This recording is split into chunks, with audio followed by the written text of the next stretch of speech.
Bonjour à toutes, bonjour à tous, bienvenue dans cette vidéo. Si vous étiez avec moi dans la vidéo de dimanche, vous avez vu que j'ai fait des photos de jonquilles et j'ai fait des photos de jonquilles avec mon objectif macro photo 105 mm. Donc le sujet de la vidéo d'aujourd'hui, ça va être justement toutes les possibilités qui s'offrent à vous pour faire de la macro photographie. Alors tout d'abord, une petite définition de la macrophotographie. La macrophotographie, c'est quand vous allez finalement avoir votre objet sur le capteur qui va avoir la même dimension que votre objet dans la réalité. Donc par exemple, si on prend une fourmi qui fait à peu près 5-6 mm de dimension, et va prendre les mêmes 5-6 mm de dimension sur votre capteur, donc 24-36 mm si vous êtes au plein format, donc ça va occuper en gros un tiers, un quart de votre image sur le capteur.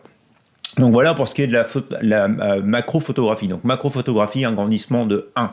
Si vous êtes en dessous de 1, on va parler plus ou moins de proxy photographie. C'est-à-dire qu'en fait, qu'est-ce qu'on fait? On se rapproche du sujet. Donc la proxy photographie, comme la macrophotographie, on va essayer d'être au maximum de proximité avec son sujet. Et puis la macrophotographie, ça va être quand son sujet va prendre sa taille réelle sur le capteur. Donc voilà pour l'environnement de la macrophotographie.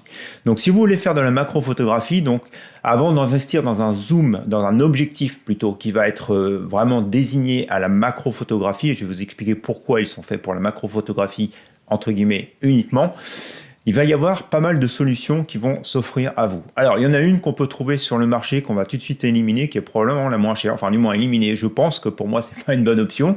C'est ce qui s'appelle la bague d'immersion. C'est-à-dire que, tenez-vous bien, au lieu d'installer votre objectif comme vous devriez l'installer sur votre objectif, sur votre caméra, vous allez l'installer à l'envers. C'est-à-dire que le devant de votre objectif va être collé à votre caméra et donc l'arrière de l'objectif va être face à votre sujet. Et donc vous avez une petite bague que vous pouvez trouver sur Amazon qui vont s'adapter sur votre boîtier pour monter à l'envers votre objectif. Alors, cette solution a un gros inconvénient, c'est que toute la connectique de votre appareil photo va se retrouver proximité du sujet, donc complètement à l'air libre, donc possibilité de l'abîmer, et puis forcément perte complète de tous les contrôles de votre appareil photo, puisqu'à la fois la mise au point, le réglage des diaphragmes, de la vitesse et toutes les autres diaphragmes que vous pourriez obtenir sur votre image, vous allez tout perdre. Et je vous promets que ça marche, il suffit juste de prendre votre objectif, vous le retournez à l'envers, vous prenez un objet, vous allez vous approcher, vous reculez de l'objet, vous allez voir qu'à un moment donné, vous allez avoir l'objet net dans votre cadre. Alors cette solution, je pense que vous pouvez trouver des bagues en dessous de vingtaine d'euros, donc forcément c'est la solution que vous allez trouver la moins chère sur le marché, mais très honnêtement, c'est pas une solution qui est très flexible, entre guillemets, et puis qui met pas mal en danger votre matériel, donc j'aurais tendance à dire, oubliez cette solution. La deuxième solution qui pour moi est probablement une des plus solides, c'est ces fameuses bagues d'adaptation. Alors l'intérêt de la bague d'adaptation, c'est que finalement c'est un tube de métal qui va être complètement creux, il n'y a pas de lentille à l'intérieur, donc du coup vous n'allez pas déjà avoir de perte de qualité optique, puisque c'est de l'air finalement que vous allez mettre entre votre boîtier et votre objectif, et cet air va en fait augmenter la distance entre votre objectif et votre caméra, et donc ça va faire varier la distance de mise au point de votre sujet, et vous allez pouvoir rapprocher votre sujet un petit peu plus de votre caméra que vous pouviez le faire quand vous aviez votre objectif collé sur la caméra. Alors, il existe différents types de ces bagues d'adaptation. Donc, vous pouvez avoir des bagues d'adaptation qui sont en général vendues sur un pack de 2 ou 3 bagues toutes ensemble, qui vont vous permettre de vous rapprocher plus ou moins de votre sujet. Certaines bagues vont vous faire perdre tous les automatismes, c'est-à-dire qu'à la fois la mise au point, le diaphragme, la vitesse, vous n'allez plus pouvoir y avoir accès. Sur d'autres, vous allez pouvoir garder au moins la mise au point, voire après les plus hautes sur le marché, vous allez garder tous les automatismes. Mais je dirais que c'est pas trop gênant. Le gros avantage, comme je vous le disais, c'est que vous n'allez pas perdre de la qualité de l'image. Et puis en macrophotographie, donc il y a un facteur qu'il faut garder à l'esprit, c'est que quel que soit votre diaphragme, que vous preniez finalement un diaphragme de f5.6 ou un diaphragme de 22, voire plus sur certains objectifs macro, de toute façon, votre profondeur de champ, elle va être extrêmement petite. Donc, en fait, ce que je trouve intéressant avec les bagues, c'est que ça va vous permettre de rentrer dans le monde de la macrophotographie et de vous rendre compte finalement de toutes ces contraintes-là de mise au point et faire la mise au point manuelle, faire ces réglages en manuel des vitesses pour obtenir les effets, entre guillemets, artistiques que vous souhaitez. Je pense que c'est plutôt une bonne solution et donc la bague d'adaptation, c'est vraiment quelque chose que je vous encourage à réfléchir, à penser et à investir en premier plan si vous voulez vraiment entrer dans le monde de la macrophotographie avant d'aller dans des solutions beaucoup plus chères. Donc, comme je vous le disais, pas de perte de qualité optique, légère perte de lumière, mais c'est pas très grave par rapport à la solution qu'on va voir juste après. Un prix qui est intéressant, donc vraiment une solution qui est plutôt intéressante à envisager. La solution suivante, justement, ça va être le soufflet. Alors le soufflet va se comporter exactement comme la bague d'adaptation, sauf qu'il va vous permettre de faire varier justement cette distance entre votre objectif et puis votre caméra.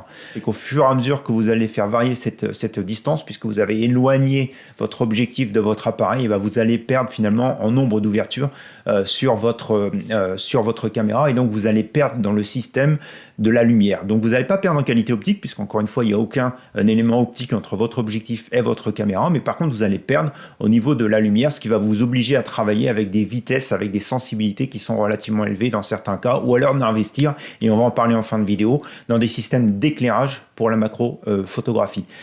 Et en plus, c'est un système alors qui peut être relativement coûteux, et puis qui demande forcément une installation sur des surfaces stables, au moins un trépied. Il est hors de question dans ce cas-là de faire de la photo à main levée, et en général, de toute façon, la macrophotographie à main levée, c'est quand même un art assez compliqué, puisque comme je vous le disais, vous avez des distances de mise au point qui sont relativement faibles, des profondeurs de champ, pardon, qui sont relativement faibles, donc le fait d'avoir un écart dans sa position de quelques millimètres va impacter de toute façon la zone de mise au point. Donc c'est pas toujours intéressant, on est en général sur un trépied, mais là sur ce système soufflé, c'est clair, vous allez pouvoir oublier, même si vous avez des vitesses rapides, une solution à main levée, il va falloir se poser sur un trépied relativement stable, parce que le système est lourd. Là, en éloignant votre objectif de la caméra avec le soufflet, vous allez créer un déséquilibre, et donc vous avez tout intérêt à être sur un trépied, parce qu'être à main levée, ça va être difficile de stabiliser tout cet ensemble. Voilà, et puis il y a une dernière solution qui va s'offrir à vous pour faire de la macrophotographie, c'est ce qui s'appelle la bonnette. Alors la bonnette, c'est finalement une loupe qui va se mettre sur votre objectif, et donc cette loupe, en fonction de ce qu'on appelle ses dioptries, donc finalement c'est une lentille simple que vous allez mettre sur l'objectif, en fonction de sa dioptrie, et ça va vous permettre de vous rapprocher de votre sujet et de grossir le sujet. Alors c'est une solution qui est pas très onéreuse, c'est une solution qui vous permet de garder tous les contrôles sur votre appareil photo, donc diaphragme, vitesse et mise au point. Par contre, l'inconvénient, c'est que c'est un élément optique. Donc, comme c'est un élément optique que vous allez mettre devant votre objectif, il va falloir vous assurer que les performances optiques de cet élément sont équivalentes à celles de votre objectif, si vous voulez tout simplement pas perdre au niveau de la qualité d'image. Vous n'allez pas perdre en lumière, mais vous allez perdre en qualité d'image. Et donc, la qualité d'image, c'est quand même super important en macrophotographie, puisque vous allez être vraiment dans des détails. Donc, si vous perdez un petit peu de cette qualité, vous allez perdre de tout l'intérêt de la macrophotographie. Donc, du coup, si vous regardez sur Internet, vous allez trouver des bonnettes à des prix relativement faibles, des bonnettes à des prix relativement élevés. Je ne dis pas qu'il faut tout de suite aller sur les élevés, mais il faut vraiment regarder les performances optiques de chacune de ces bonnettes, parce que sinon ça va avoir un impact sur votre résultat final en macro-photographie. Et puis enfin, la dernière des solutions, qui est probablement la solution qu'il va falloir considérer en tout dernier lieu si vraiment vous voulez vous lancer dans la macrophotographie, c'est un objectif vraiment en macrophotographie. Donc si vous prenez la gamme Nikon, c'est tous ces objectifs qui vont être désignés MC à la fin comme macrophotographie. Vous avez le 50 mm et puis vous avez le 105 mm. J'ai personnellement donc un 105 mm. Donc la différence entre les deux, c'est finalement la distance à laquelle vous allez pouvoir vous approcher de votre sujet et puis le grandissement que vous avez. Les deux offrent un grandissement de 1, et donc vous allez pouvoir vous rapprocher sur votre sujet. Sur le 105 mm, j'ai une distance de mise au point qui est de l'ordre de 28 cm au plus proche. Alors je ne connais pas sur le 50 mm, je vais vous le mettre à l'écran, mais vous pouvez vous rapprocher très proche de votre sujet et donc vraiment faire de la macrophotographie. Et pourquoi ces objectifs sont dédiés macrophotographie? C'est tout simplement parce que les qualités d'optique ont été faites pour que vous allez pouvoir distinguer tous les petits détails sur votre image. Si vous faisiez de la photo au 50 mm portrait, vous pourriez distinguer en fait tous les cils, alors que si vous preniez une photo au 50 mm portrait classique, vous ne pourriez pas, en grandissant votre image, distinguer aussi clairement tous les cils. Donc l'objectif macrophotographie a vraiment un pouvoir de séparation entre les détails, et donc qui vous donne une qualité, un piqué d'image qui est relativement intéressant. Et c'est pour ça qu'à chaque fois sur mes images 105 mm, même qui ne sont pas macrophotographie, si vous les avez déjà vues dans toutes les vidéos que j'ai pu publier, vous voyez bien qu'il y a une qualité d'image qui est relativement supérieure à la même image que j'aurais pu avoir avec mon 70-200 mm par exemple, réglé au 105 mm. Donc voilà, j'ai fait le tour de tout ce qui pouvait être objectif et comme je vous l'ai dit, sur certaines des solutions, vous allez perdre de la lumière et donc du coup, si vraiment vous voulez vous lancer dans la macrophotographie, il y a probablement un moment où il va falloir investir dans des systèmes de lumière et donc le plus courant, le plus connu, c'est le système annulaire qui va se mettre autour de votre objectif, qui va être un système flash et qui donc va vous éclairer de manière uniforme la scène devant vous au plus proche. Vous avez d'autres systèmes optiques qui sont par exemple le flash alors chez Nikon qui s'appelle le R1C1 qui sont deux petits flashs sur le côté de votre objectif qui vont éclairer en fait de chaque côté votre image. Le flash n'est pas forcément obligatoire en macrophotographie, sauf si effectivement vous avez des systèmes où vous avez des pertes de lumière, mais par contre il va être vraiment obligatoire à partir du moment où vous voulez créer des effets. Donc, vous avez vu dans beaucoup de mes vidéos, comme la vidéo de dimanche, je prends la macrophotographie des fleurs et donc on voit tout l'arrière-plan derrière. Si vous utilisez un flash, vous allez pouvoir quelque part isoler votre fleur de l'arrière-plan et donc avoir cet effet un peu de fleur éclairée avec un arrière-plan qui lui va, si vous réglez votre flash correctement, être complètement noir, comme si vous aviez mis un volet noir finalement derrière votre fleur. Donc ça donne des effets artistiques qui sont intéressants, comme toute photographie au flash, donc ça demande quand même pas mal d'utilisation pour pouvoir avoir les bons réglages, mais c'est des flashs qui sont vraiment dédiés macro-photographie pour pouvoir photographier au plus proche de votre objectif sans aucune difficulté. Donc voilà, je crois que j'ai fait à peu près le tour de tout ce que vous pouviez avoir comme accessoire ou nécessaire comme accessoire pour faire de la macrophotographie. Et si je voulais vraiment résumer, si je pouvais vous donner deux conseils, deux choix d'achat pour faire de la macrophotographie, je dirais que le premier des choix, si vous n'êtes pas sûr, c'est utiliser les objectifs que vous avez. Achetez-vous des bagues d'allonge et puis vous mettez ces bagues d'allonge sur votre boîtier et vous commencez à rentrer dans le monde de la photographie. Encore une fois, la perte de lumière va être très très faible et puis vous n'avez pas du tout de perte de qualité optique sur votre image, donc c'est quand même super intéressant.